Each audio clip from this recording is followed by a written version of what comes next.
Construcció de les escaletes.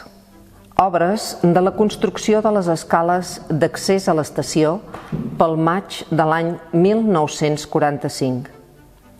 Des que va arribar el tren a Torelló l'any 1879, els vilatans pujaven cap al Grau de la Riba, on hi havia l'estació, pel camí més curt. El camí, fresat, aprofitava un torrent d'aigües pluvials. Amb el temps, l'Ajuntament decidí d'urbanitzar-lo. Caserna dels Mossos. Edifici de l'antiga caserna dels Mossos d'Esquadra. Posteriorment de la Guàrdia Civil, a la cruïlla dels carrers d'Anselm Clavé i dels Estudis, abans d'iniciar-se el seu enderroc el dia 3 de setembre de l'any 1999. L'edifici es va inaugurar el dia de la Festa Major de 1929 i va ser finançat pels comptes de la Cambra. Volta al Front d'Aragó. Grup de participants a la cursa ciclista de la Volta al Front d'Aragó, passant per la pujada de l'estació de Torelló. Aquesta cursa es va celebrar en plena guerra, el 1937. Possibles restes del molí de Puigbacó. Molí situat al marge dret del riu Ges, entre Puigbacó i els Tres Ponts del tren. Al darrere de les restes dels murs del molí podíem veure-hi els arbres de la carretera de Sant Pere, en una imatge de mitjans del segle XX.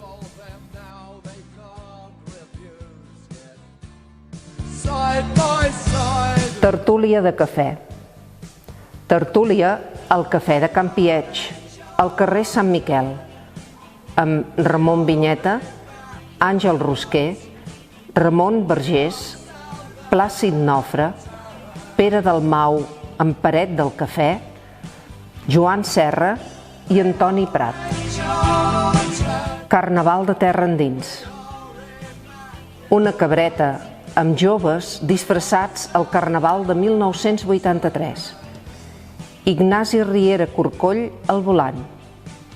Qualsevol vehicle servia per passar una bona estona.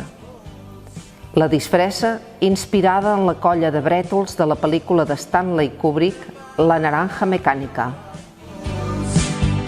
Fira de Sant Andreu al Firal Antic. Durant la Fira de Sant Andreu, el 30 de novembre, es traficava amb bestiar. L'antic Firal de Torelló era just passant el torrent de Damians, darrere dels Hermanos. Actualment hi trobem l'Escola Fortià Solà, l'edifici vell, i l'edifici de Telefònica. A la foto veiem que a l'església estan construint una de les torres i no hi ha la cúpula de la capella fonda. També es veu la torneria Pujol amb la seva xemeneia.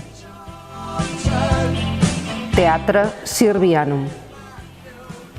Celebració de l'entrega de premis dels Jocs Florals al Teatre Sirvianum. Fira de l'Ascensió. Atraccions a la placeta d'en Pujol. Aquell any havien enderrocat l'antic Mas Pujol, més conegut com Can Diego Vilar. Commemoració del 4 de febrer.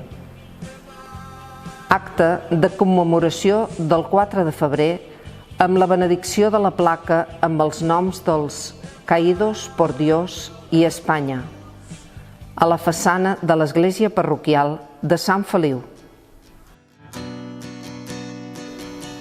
El Club Infantil. Festa d'inauguració del Club Infantil a la plaça Vella.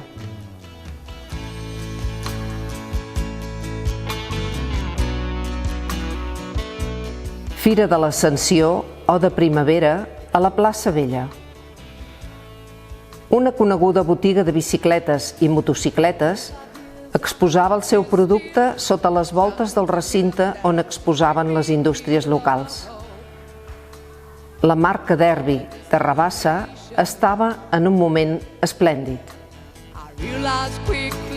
Can Torreta.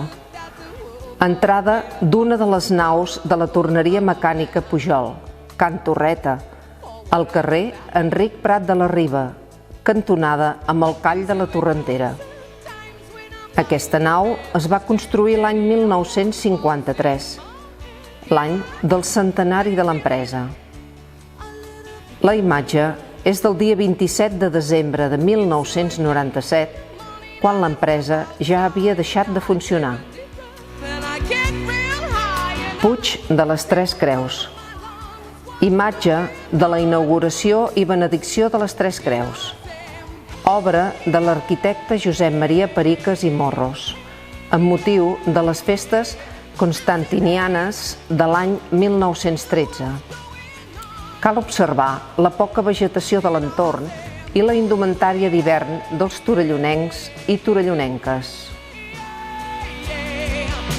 Handball. Un dels partits de handball del Torelló a la pista del club infantil.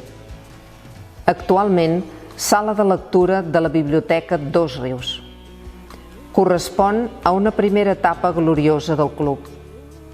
Es veuen els jardins de Can Parrella quan encara no eren públics. Plaça Nova.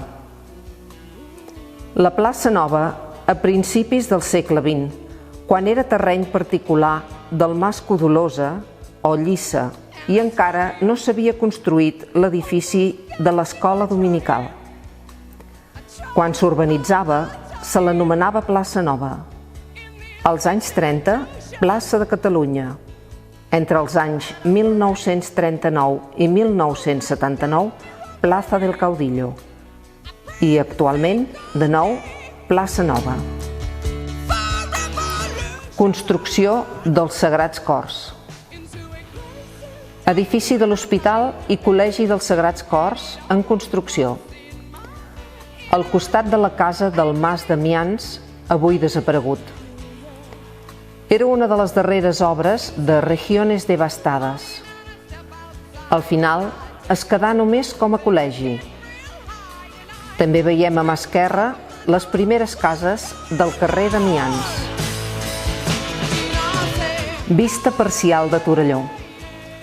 En primer terme, la fàbrica de Cal Feiner amb la torre modernista de Villa Escolita, de Manuel Colomer i Escolàstica Llopis. A l'altra banda del riu Ges veiem Can Basses, amb les dues fàbriques, el molí paperer transformat en filatura i una altra filatura. Al fons veiem la zona del Mas Puigrubí i Cavardisses amb el turó de Borgonyà.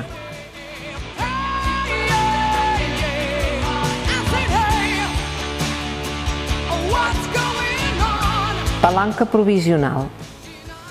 Palanca de fusta provisional sobre el riu Ges al final del carrer Ges avall.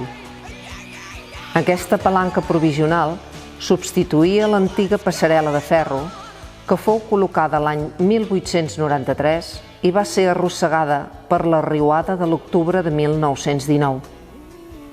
Al fons de la imatge es poden veure les restes d'aquesta palanca metàl·lica i la fàbrica coneguda com Can Blanc, tal com era abans de l'aiguat.